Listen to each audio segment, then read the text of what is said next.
इतिहास में कई ऐसे राजा हुए जिन्होंने युद्ध भूमि पर अपना परचम लहराया, पर उनमें से बहुत कम ही ऐसे हुए जो युद्ध के साथ साथ एक ज्ञानी और विद्वान शासक रहे। उन्हीं में से एक थे राजा भोज, जिन्होंने न जाने कितनी किताबें लिखी और साथ ही 84 ग्रंथ भी रचे, और उनकी अद्भुत इंजीनियरिंग आज भी लोगों को हैरान कर देती है।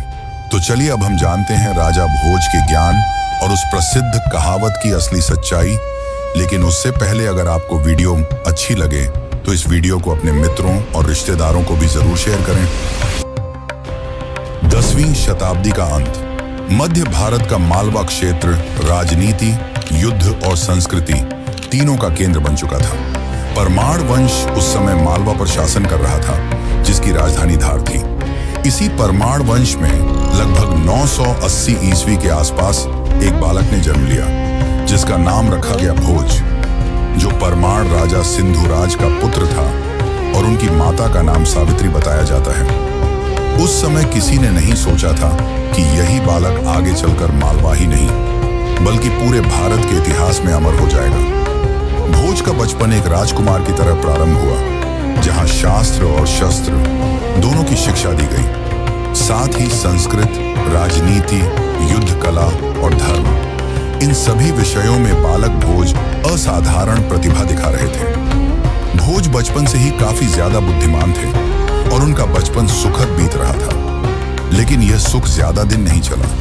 लगभग 991 ईस्वी के आसपास जब भोज केवल 11 वर्ष के थे, तब उनके पिता राजा सिंधुराज की मृत्यु हो गई और मालवा की सत्ता का संतुलन बिगड़ने लगा। गद्दी पर बैठे राजा सिंधुराज के छोटे भाई और भोज के चाचा राजा मुंज, और यहीं से इतिहास करवट लेता है। राजा मुंज एक शक्तिशाली लेकिन महत्वाकांक्षी शासक थे।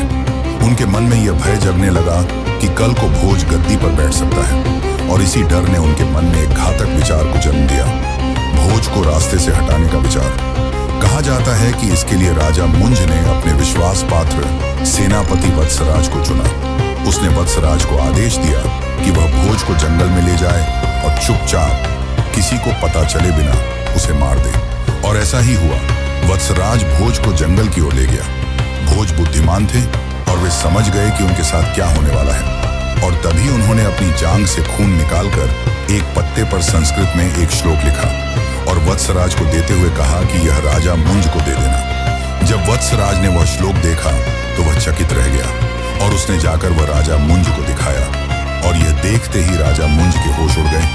आज तक किसी को नहीं पता कि उसमें क्या लिखा था, पर माना जाता है कि उस श्लोक को पढ़कर राजा मुंज का हृदय परिवर्तन हो गया और उसने तुरंत भोज को बुलाकर उसे अपना उत्तराधिकारी घोषित कर दिया। लेकिन यह तो बस शुरुआत थी। असली परीक्षा, असली युद्ध और असली इतिहास अभी बाकी था, और यहीं से शुरू होती है उस राजा की कहानी जिसने उसे इतिहास के पन्नों में अमर बना दिया।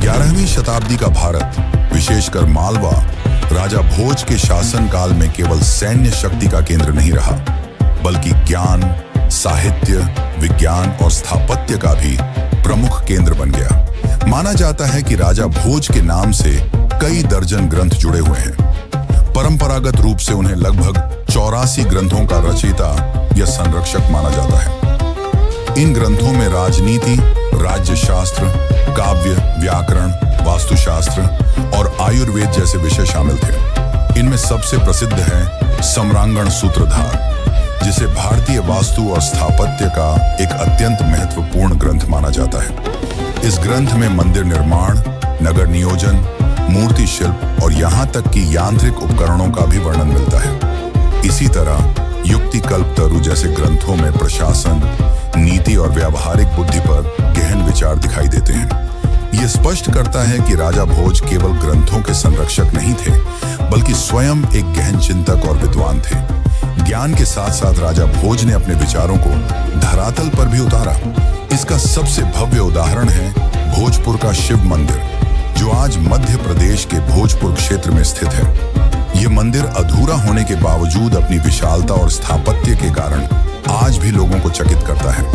यहाँ स्थापित किया जाने वाला शिवलिंग इतना विशाल था कि उसे अक्सर पूर्व का सोमनाथ कहा जाता है। इतिहासकार मानते हैं कि किसी कारणवश, संभवतः राजनीतिक अस्थिरता या प्राकृतिक आपदा, इस मंदिर का निर्माण पूर्ण नहीं हो सका, लेकिन फिर भी यह राजा भोज की स्थापत्य महत्वाकांक्षा का सजीव प्रमाण है। राजा भोज की इंजीनियरिंग दृष्टि केवल मंदिरों तक सीमित नहीं थी। उन्होंने जल प्रबंधन के क्षेत्र में भी असाधारण कार्य किया। भोपाल के पास स्थित भोजताल, जिसे आज अपर लेक या भोपाल झील कहा जाता है, को परंपरागत रूप से राजा भोज से जोड़ा जाता है। यह अपने समय की सबसे बड़ी कृत्रिम झीलों में से एक मानी जाती है। इतनी विशाल झील का निर्माण उस युग में करना, जब आधुनिक तकनीक उपलब्ध नहीं थी, राजा भोज की वैज्ञानिक समझ और प्रशासनिक क्षमता को दर्शाता है। यह झील न केवल जल संरक्षण का साधन थी, बल्कि आसपास के क्षेत्रों की समृद्धि का आधार भी बनी। राजा भोज का ज्ञान अपार था, इसलिए जब उनकी मृत्यु हुई तो कहा गया कि सरस्वती स्वयं शोक में डूब गईं, क्योंकि उनका सबसे बड़ा संरक्षक चला गया था। लेकिन राजा भोज की कहानी अभी पूरी नहीं हुई थी, क्योंकि उनके नाम से जुड़ी एक कहावत ने इतिहास को एक अलग ही मोड़ दे दिया। राजा भोज से जुड़ी सबसे प्रसिद्ध पंक्ति अगर कोई है तो वह यही है, कहाँ राजा भोज, कहाँ गंगू तेली। आज यह कहावत आम बोलचाल में किसी महान व्यक्ति की तुलना एक साधारण या तुच्छ व्यक्ति से करने के लिए इस्तेमाल की जाती है, पर इतिहास की गहराई में उतरने पर पता चलता है कि इस कहावत का मूल रूप कुछ और ही था। कई विद्वानों के अनुसार इसका असली वाक्य था, कहाँ राजा भोज, कहाँ गांगेय तैलंग। समय के साथ यह पंक्ति विकृत होती चली गई और धीरे धीरे गांगेय तैलंग का रूप बदलकर गंगू तेली बन गया। दरअसल यहाँ गांगेय और तैलंग कोई साधारण शब्द नहीं थे। गांगेय का संकेत था चेदी वंश के महान राजा गांगेय देव की ओर, जो 11वीं शताब्दी में मध्य भारत के एक शक्तिशाली शासक थे। वहीं तैलंग शब्द का संबंध था चालुक्य वंश के राजा जय सिंह तैलंग से, जो दक्कन क्षेत्र में प्रभावशाली शासक माने जाते थे। अर्थात ये कहावत किसी तेली या साधारण व्यक्ति की तुलना नहीं कर रही थी, बल्कि 3 शक्तिशाली राजाओं की तुलना कर रही थी, राजा भोज, राजा गांगेय देव और राजा जय सिंह तैलंग। इस पंक्ति का भाव यह था कि राजा भोज की महानता इतनी विशाल थी कि उनके सामने उस सदी के 2 बड़े राजा भी टिक नहीं पाए। लेकिन समय के साथ जब इतिहास की बारीक समझ आम जनमानस से दूर होती गई, तो गांगेय तैलंग जैसे कठिन नाम सरल उच्चारण में बदलते चले गए और धीरे धीरे गांगेय तैलंग बन गया गंगू तेली। दुर्भाग्यवश इस परिवर्तन के साथ कहावत का मूल अर्थ भी उलट गया और एक महान राजा की तुलना एक तुच्छ छवि से जोड़ दी गई। माना जाता है कि 1010 से 1030 ईस्वी के बीच का समय राजा भोज के लिए साम्राज्य विस्तार का स्वर्णकाल था। उनके प्रभाव का क्षेत्र मालवा से आगे बढ़कर राजस्थान के कुछ हिस्सों, कोंकण के क्षेत्रों और पश्चिमी भारत तक महसूस किया जाने लगा। यह विस्तार केवल सीधे युद्धों के माध्यम से नहीं हुआ, बल्कि कूटनीति, भय और प्रतिष्ठा तीनों ने इसमें भूमिका निभाई। कई छोटे शासक बिना युद्ध के ही भोज की अधीनता स्वीकार करने लगे, क्योंकि उनकी सेना की शक्ति और उनकी रणनीति का प्रभाव दूर दूर तक फैल चुका था। उनके अभियानों ने यह स्पष्ट कर दिया कि मालवा अब किसी के अधीन रहने वाला राज्य नहीं था। राजा भोज ने अपने चारों ओर एक ऐसा प्रभामंडल बना लिया था जिसमें मित्र और शत्रु दोनों उन्हें गंभीरता से लेने लगे थे। यही वह दौर था जब राजा भोज का नाम केवल मालवा में नहीं, बल्कि पूरे उत्तर और मध्य भारत में गूंजने लगा। लेकिन फिर 11वीं शताब्दी में भारत की संस्कृति और धर्म पर सीधा वार किया गया, जिसने देश को झकझोर कर रख दिया। साल 1025 ईस्वी जब गजनी का शासक महमूद गजनवी ने गुजरात में सोमनाथ मंदिर को तोड़ा, तो देश में उसका कहर छा गया। उसने न केवल मंदिर को तोड़ा, बल्कि उसे लूटा भी और वहां आए भक्तों को भी मार डाला। इस बात से राजा भोज काफी क्रोधित हुए और माना जाता है कि राजा भोज के साथ कई राजाओं ने वहां गजनी की सेना पर दबाव बनाना शुरू किया, जिसके डर से उसकी सेना सीधे मार्ग के बजाय थार के रेगिस्तानों के कठिन रास्तों से होकर गुजरने लगी। इसी प्रतिरोध की सबसे शक्तिशाली गूंज सुनाई देती है साल 1034 ईस्वी में, जब उत्तर भारत की धरती बहराइच में एक निर्णायक संघर्ष हुआ। लोक कथाओं और मध्यकालीन ग्रंथों के अनुसार गजनवी सेनापति सालार मसूद, जिसे महमूद गजनवी का भांजा बताया जाता है, एक विशाल सेना के साथ भारत में आगे बढ़ रहा था। इस समय उत्तर भारत में राजा सुहेल देव एक प्रमुख हिंदू शासक के रूप में उभरे, जिन्होंने राजा भोज के साथ मिलकर बहराइच का युद्ध लड़ा। बहराइच का यह युद्ध इतना भयानक बताया जाता है कि इसमें सालार मसूद की सेना पूरी तरह नष्ट हो गई और स्वयं सालार मसूद मारा गया। यह युद्ध भारतीय जनमानस में धर्म की रक्षा और विदेशी आक्रमण के विरुद्ध विजय के प्रतीक के रूप में स्थापित हो गया। लेकिन यहां राजा भोज की कहानी समाप्त नहीं होती। उसका आखिरी और अंतिम अध्याय अभी बाकी है। राजा भोज की मृत्यु का अध्याय, कि आखिर उनकी मृत्यु कैसे हुई। तो चलिए अब इसे भी जान लेते हैं। समय चाहे कितना भी शक्तिशाली क्यों ना हो, वह हर युग को अपने साथ बहा ले जाता है। 11वीं शताब्दी के मध्य तक आते आते वह मालवा भी एक ऐसे मोड़ पर खड़ा था जहां शक्ति, राजनीति और थकान तीनों एक साथ टकरा रहे थे।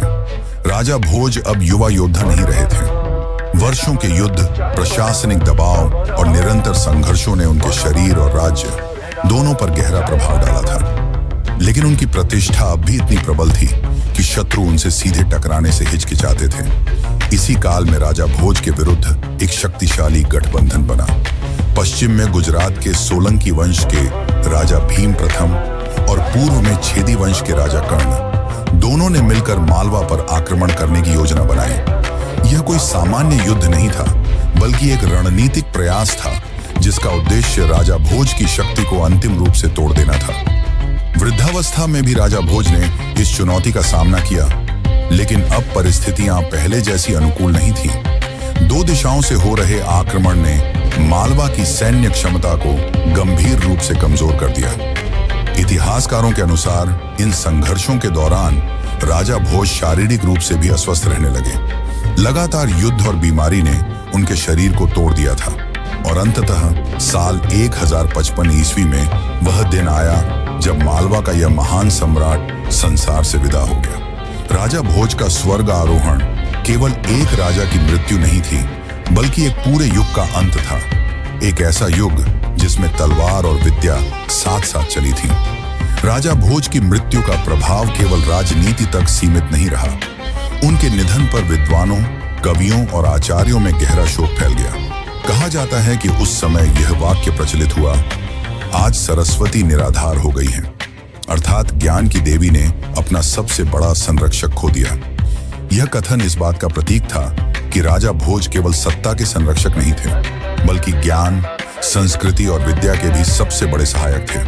राजा भोज के बाद मालवा वैसी स्थिरता और वैसा वैभव फिर कभी प्राप्त नहीं कर सका। उनके नाम से जुड़ी इमारतें, ग्रंथ, कहावतें और कथाएं ही शेष रह गईं।